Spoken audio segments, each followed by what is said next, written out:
balader par temps de confinement.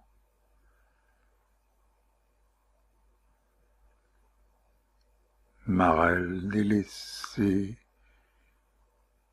volée, fermée, bouche close.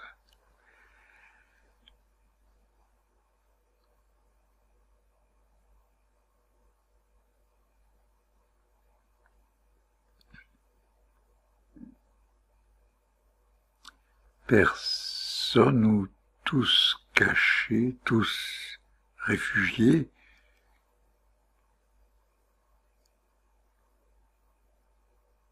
tous absents, tous cachés.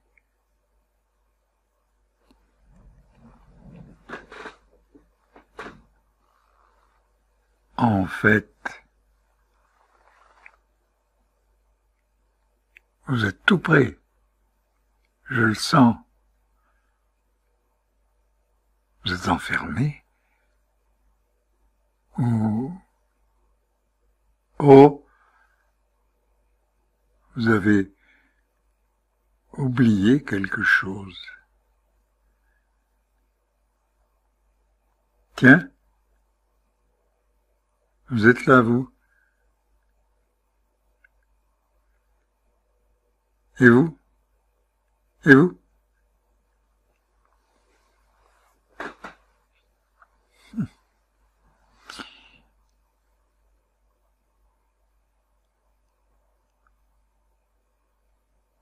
Vous regardez ce qui passe en bas, ceux qui font leur petite mise en forme, ceux qui méditent.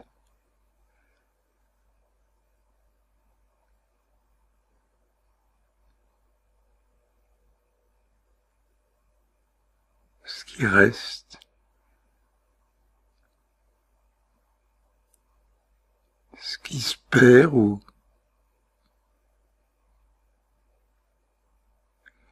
qui n'est peut-être pas perdu pour tous.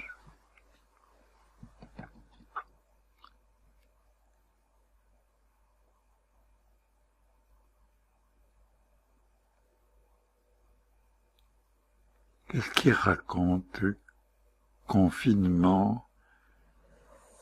Oui, on est au bord, aux confins, on regarde, on se détourne, on oublie ce qui se passe ou qu'il ne se passe rien, on n'y pense plus, on y pense trop, on attend, on garde la distance, la distance sociale, ils ont dit, sociale. Mais social, ça veut déjà dire distance.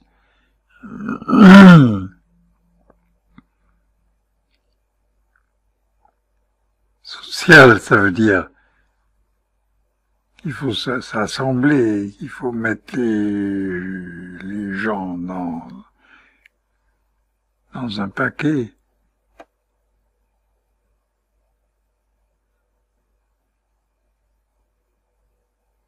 Social, c'est autre chose que d'être là. C'est autre chose que d'être avec.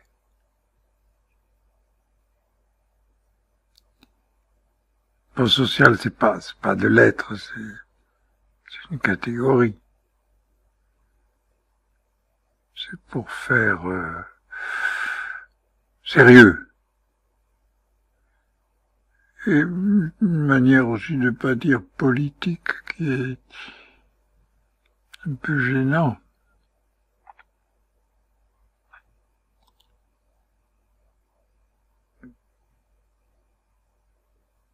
Et lui là derrière, qui c'est? Qui c'est, c'est bien, il est à l'abri, il est tranquille,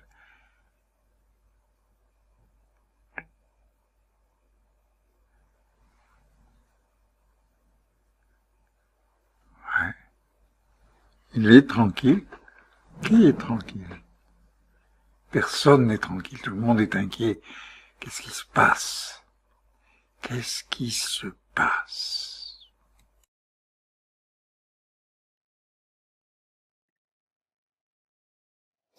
Au début, je suis sortie plutôt en errant dehors, en fait, sans pour marcher, pour réfléchir, pour réussir à rassembler, mes idées face à l'ampleur de cette, nouvelle situation.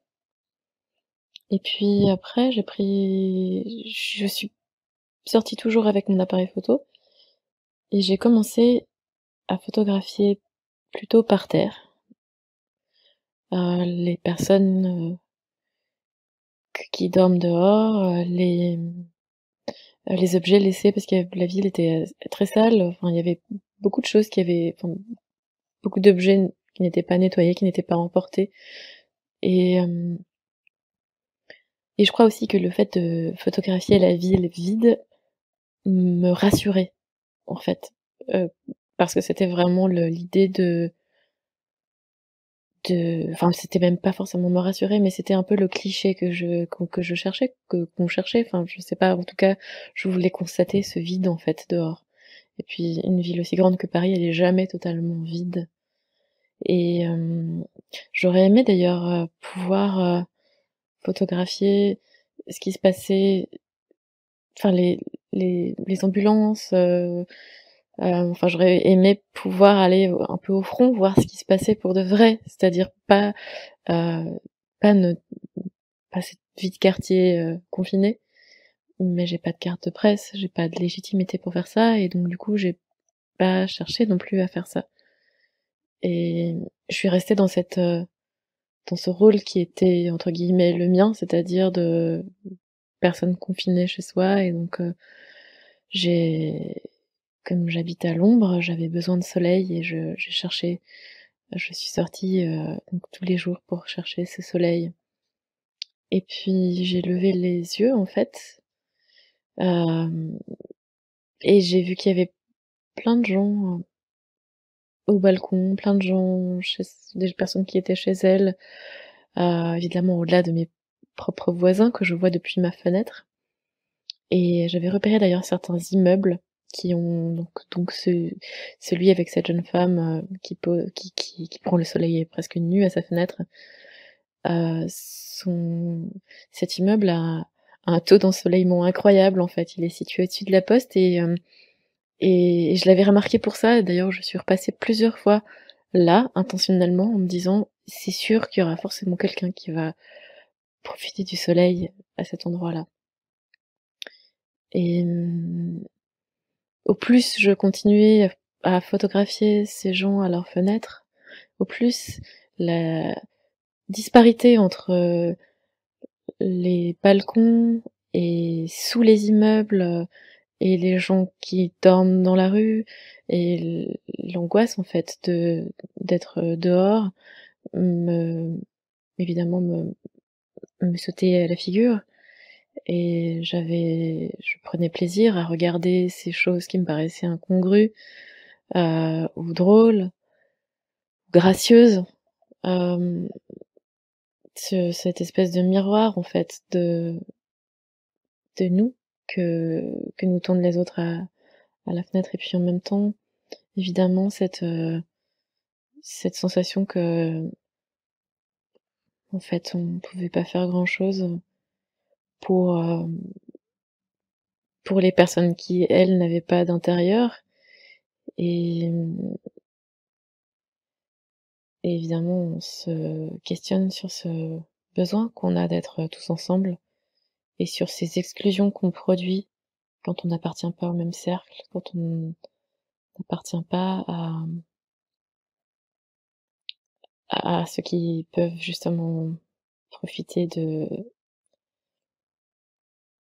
ces moments-là pour lire, pour se reposer, pour réfléchir. Évidemment, ça nous questionne sur le besoin en fait qu'on a d'être avec les autres alors même qu'on rêve parfois de rester chez soi pour être un peu protégé de cette violence, de cette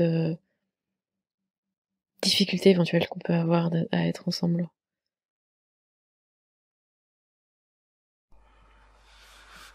Être ensemble, être proche, être voisin, c'était autrefois être confin, être confin, c'était être à bord joint. Le confin et le toucher ne sont peut-être pas aussi opposés l'un à l'autre ou contradictoires que nous le pensons. Que va-t-il maintenant nous arriver? Vive la commune! Oh! Oh!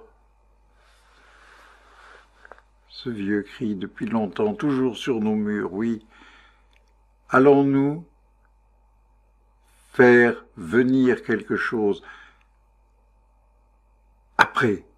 Allons-nous faire venir quelque chose de façon à le laisser advenir, à laisser quelque chose arriver, nous emmener et se laisser emmener par notre mouvement vers d'autres confins? Comment allons-nous déconfiner, mais plutôt en inventant de nouvelles proximités, de nouveaux voisinages, un nouvel ensemble, oui, un nouvel ensemble de l'ensemble, rien de moins. Est-ce que nous pouvons, est-ce que nous saurons? Pour le moment vient le soleil, et avec le soleil et après le soleil, qui serons-nous? Qui allons-nous inventer? Comment savoir ce que nous allons décider vraiment? Comment allons-nous retrouver la spontanéité des gestes désordonnés, non calculés? Comment allons-nous briser la glace?